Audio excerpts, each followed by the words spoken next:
Uh, Thank you, Katrina, for inviting me to present this paper. This paper is not about my research, actually. It's about my experience along these 2.5 years, being a student in UWSD and being a PhD student here. It's pretty much about the project I'm involved with. Pretty much about the project I'm involved with. Pretty much about the experience as a PhD student, a postgraduate student at the Lampeter campus, and challenges and threats. Sometimes you can call it hopes and other names, but this is pretty much. It's not about me.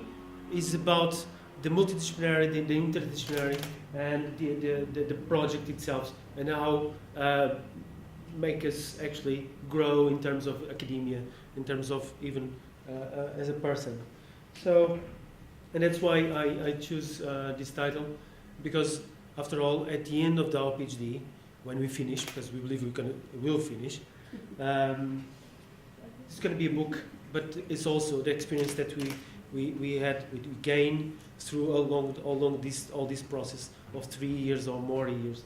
And in the past, I heard many people saying, I complete my PhD after 8 years, after 10 years, 12 years. And I said, God, sorry.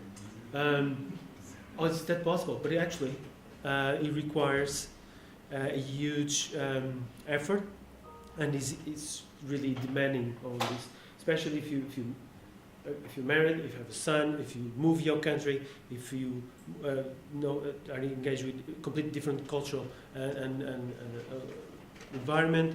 So this is complex. It's not just a book in a shelf for other people. It's a legacy too.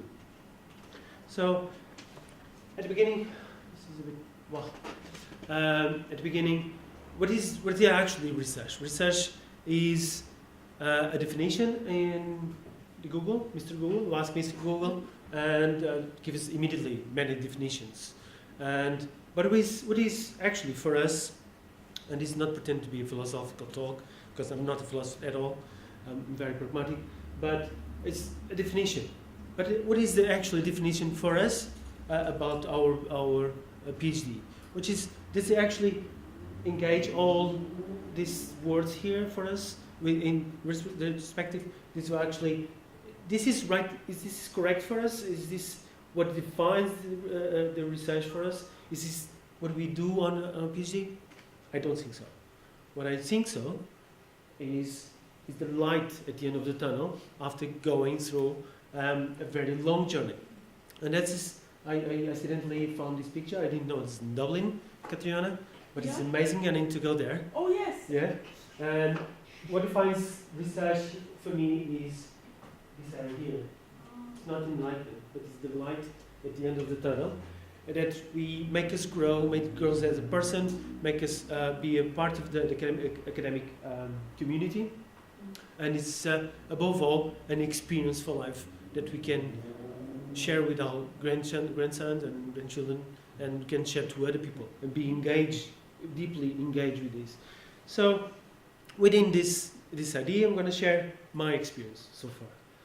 And this is good pictures, because the 19th century was amazing.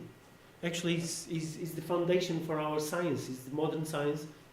And I like these pictures because they actually, people looking, everything is new, everything is fresh at that time. I don't know if it's anymore fresh, but we keep going on because it's part of our process of not much is word civilization, but it's what it makes the civilization and society to grow and reach another level of intellectually and knowledge on what we do. So we discussed a bit what is being an international student as a Portuguese in Lampeter. I'm from Lisbon, so it's a big city, it's a capital, and then suddenly I'm right in the middle of a few mountains, a few hills, in a very, very old university, loads of character, loads of story, and loads of history going there since 1822. So all this is important, is relevant. It's all is part of my experience as a student. So of course, then I will talk how I do it and what I am. Exactly this. So what I am. I'm many things. When I need to sign in my emails, it's saying yes, I'm a PhD student. Yes, I'm an early stage researcher. Yes, I'm a EU funding. Yes, I'm UWTSD student. Yes, seventh framework Marie Curie. I'm funded, and there's a lot of things. But at the same time, it's interesting because it actually defines what we are, right? So this Marie Curie is the scholarship, is the theme that I'm doing. This institution is paying my every month. It's paying my fees, it's paying my traveling, it's paying mostly everything, and then we have the chance. They give us all the tools, and then we have the chance to work on in a very interdisciplinary, very multicultural, and a very multidisciplinary environment where is the chain, and the chain is exactly this. We work in this project. This project has 10 supervisors, 5 partners, 13 institutions all across Europe and the US, and then 17 PhDs and postdocs. So that's a lot, of course. There's funding, there's loads of funding, but it's limited. It's never enough. Money is never enough for research. And I like to think myself as this is me adding just a tiny bit on the knowledge and what we produce in before to discover. And again, that's why I like to say, because this is really our aim is to produce a multidisciplinary understanding within a specific framework. So again, I'm Marie Curie fellow. I'm UWTSD PhD student, but also I need to produce reports for EU because my supervisors, both UWTSD and both Marie Curie, expecting to have my reports and to produce all this. Plus Alison is always waiting for our M1s and others, but also it's always also, and we need to publish because it's in our contract. And we need to publish. We need to have peer review articles. We need to go attend conference and international conference on the area, on the thematic, but also in general. So we are always trying to produce as much as we can, and this is really pressure because it's not saying that this is just Superman's doing this. It's not. It's real people with bone and flesh, but it's complicated because the demands are really high, and the established standards are also very high, which is good. After all, is if a supervisor pushes to go and to reach another level, it means that our research is more than tools to be understand as something for the future, something for the legacy. And again, it's not just a book; it's actually producing within a specific scheme. So, who I am and what I'm doing. What I'm doing is to interrogate trees. In the thesis, I mentioned that integrating the trees and integrating the timbers in building trees from archaeological based on data collected on archaeological sites. And why I'm doing it? Because the trees, and I understand that the trees are the link between people, the link between communities, and the link between different chronologies across the time. It doesn't matter if it's just Europe or Eastern or Western, it doesn't matter, it's the link between. And the link because the trees can help us or provide is the raw material to build the ships, is the carpenters who go from the shipyard to build to choose a specific tree, is the carpenters in a forest that they make the trees grow in specific ways or not, but depends. They care about the trees, and they take care. Is the traders because they are trading timbers, they're making money by trading timbers. is the apprentice in the shipyard, because they are the future generations to build those ships, because is the families from the carpenters, because after all, this is a huge community, and as cities just involved in shipbuilding. Cities grow because of shipbuilding, and is again what they have in common: the trees and the wood. Even in the 19th century, when someone said iron ships or steel ships will never float, will never be successful in the shipbuilding industry, and yet they took all the space, all the room from the wooden shipbuilding. And if one of the questions was during Benjamin's presentation, is one of the questions was, what is the link between what do we do looking at the archaeology and is in the present? Because nothing is generated just because. It's not just because it falls from the sky and it's it. We do this, we investigate this, and we try to understand more, because there's a sequence of events that led to nowadays shipbuilding. And that's the understanding what happened in the past, then we can understand what we're doing here, and we understand how we get here, and above all, how we start to interact. That's why shipbuilding today, when, let's say, Royal Caribbean order to build a ship in France, then is registered in Nassau, and then have passengers from all around the world, but then the harbors is in UK, and we look at the ships built, wooden ships built in the 16th century in Lisbon, and is part of the wood comes from the Baltic, some of the wood is from Iberia. The shipbuilders are eventually from Iberia. The geometric plans from which they build the ships probably have their provenance in Geneva eventually, and the sailors will be somewhere belong some citizen from the world. So, and then we understand why we get here, how we got to this stage, and that's why it's so interesting to study the trees, because it's the link between. I said again. So, how I do it, how I investigate what I'm doing, and of course I need to read a lot, but it needs to be, I need to go underwater, I need to go where the wrecks are so I can collect the data. I need to produce drawings, and drawings are mainly produced because in 3D I use multi-software.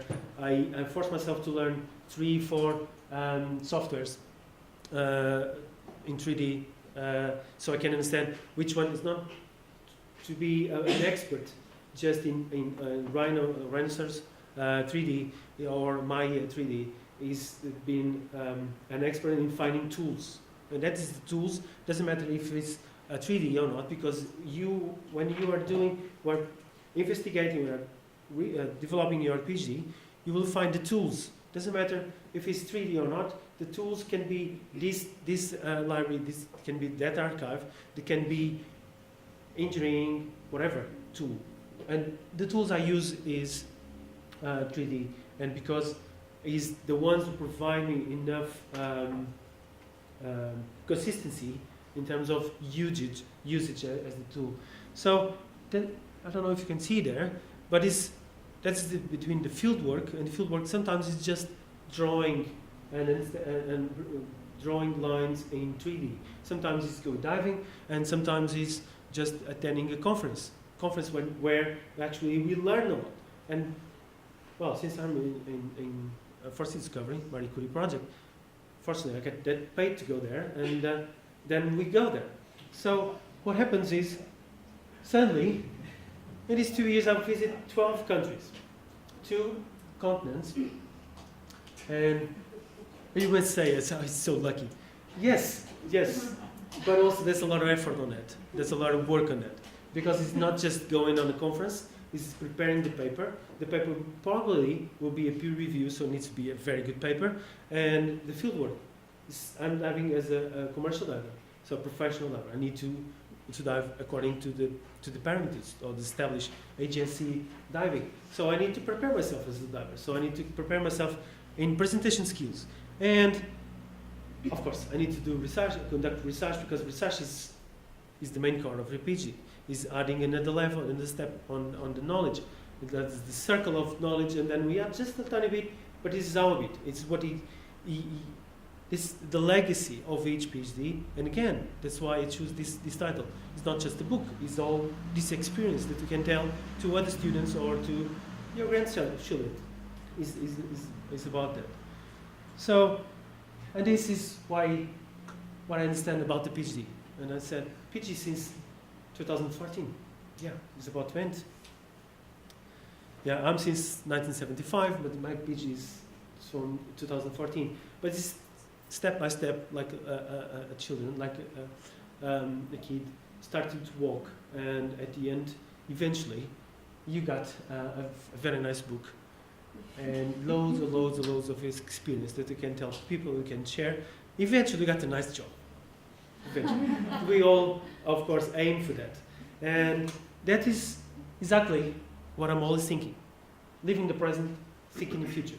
And this sometimes when we so engage with our PhD or research, what happens is we are so narrow, we are so tunnel vision that suddenly the PhD ends or the scholarship ends, and then what are you going to do? Someone needs to pay the bills. Someone needs to pay so you can go to the supermarket and eat. So thinking. But either way, we need to enjoy the moment, because being student is nice. Because we can fail sometimes. Sometimes depends on the supervisor, of course. We can fail sometimes, not much, but we can enjoy the moment being student, because we have full access to the library, we have full access for everything, and eventually got even discounts, which is good too. Aim to higher standards. Of course, we need to push ourselves from our comfort zone, so we can hard a bit, and pushing ourselves all the time. And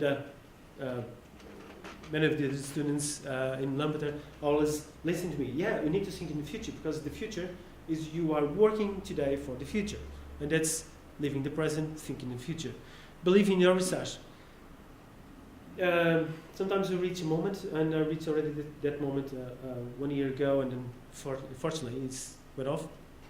At a moment that you think it, well, I worked so hard, but maybe it's not that good. It's not that I could do better. Like you are only good when you are always satisfied where you're not in. So aim for higher standards, but push yourself. But well, with some. I would say a word. I'm not an English native speaker, so sometimes don't push too much, but push as much as you can, let's say. The research is adding actually every week, and this is really when we work in multidisciplinary environment or interdisciplinary environment, we are also adding something. Adding something because we are adding and helping each other as students. That's why it's so important to talk about community in terms of students. It's why it's so important to have this community. What Chris Fleming felt when he arrived at Lampeter, maybe I'm just the only PhD student. When me and Bennett arrived in Lampeter, I was like, where are the other students? Where are the other PhD students? It's just me and the AMT mode? No, there's many people. Sorry. There's many people out there, and actually they can provide information, they can provide help. That's why in 2015 I came to Matthew Bellis. Maybe you can collaborate with us. I was in need of his skills, and I'm still needing those skills. So, and sometimes we think maybe it's just engineering and I'm doing ancient history. But engineering is related to other studies, and Asian history is related to other studies. So sometimes when we don't see any point of connection, and sometimes there's no trees of connection, but we always can find something. And even if not the subject, sorry, if it is not the subject, is the way of developing and performing research, because we help each other on doing this. That's why every time we have let's say, important conferences, we always go and meet together, and we talk and present our paper, so we can get feedback. Sometimes feedback is not good, but that's good not to not have feedback, because people are being honest and telling exactly what they think or what their thoughts about our presentation. If it's not good, it's not good to have a feedback saying everything is okay, because when you launch to the Lions in a very specific international conference, then you are presenting something, thinking because your friends, your colleagues are saying it's very good, and then you go there and say, what you're doing here? It's not the point. Go back home and learn something else, or just quit archaeology or whatever. We don't want that. So I think we need to be honest with us, and we need to be honest within us. That's the idea. And these are the words I want to say and share with you. Thank you.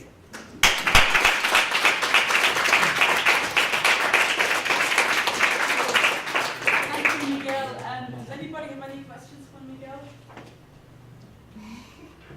More of a reference. Like I met Adolfo at the Carmarthen, and his eyes lit up when the 3D scanning and sort of thing kind of pinnacle. That was the first conference. Yeah. But it was only going to one of these conferences that Adolfo then gone down the path of 3D scanning the objects and opened up a whole new area which no one really thought about before. And that's an example of why these events are very important. The conference will have in April. It's opportunity to meet people and discuss research, but probably collaborate. And Miguel and Matt are an example of that, definitely. Yeah. Anyone else? Any other questions? Yeah. I'm just going to say, Miguel, do you feel any less lonely now than at the start? Oh, I'm very positive, too much. So I never feel alone. But yes, it's very good to have a very good community of students. And we are working hard to expand our horizons from Lampeter to other campus. And that's why we have having periodic meetings, and we want definitely to increase the size of the community, so everyone can get really integrated.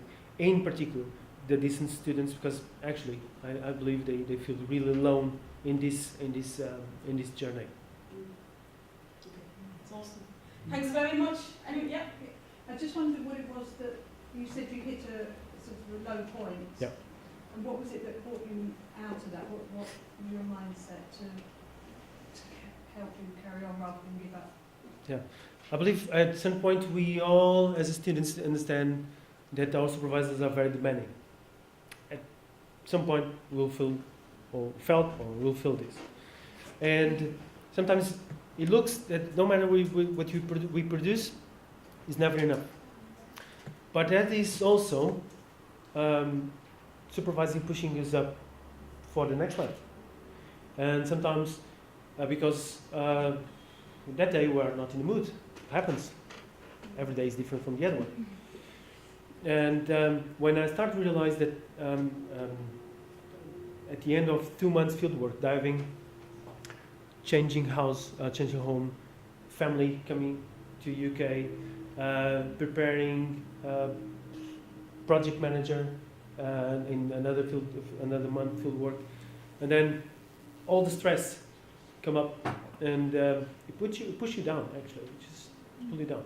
And then I talked with my supervisor and said, okay, I don't want to see you, just go 15 days, whatever you do, I don't want to even see you or any word from you, that's it. And well, actually I was very relieved, because I understood that when they talked with you, because maybe I wasn't looking to understand it. Yeah, because I think it's part of the growing process. Anybody else? Okay, Miguel, that was good. Thank you. We're just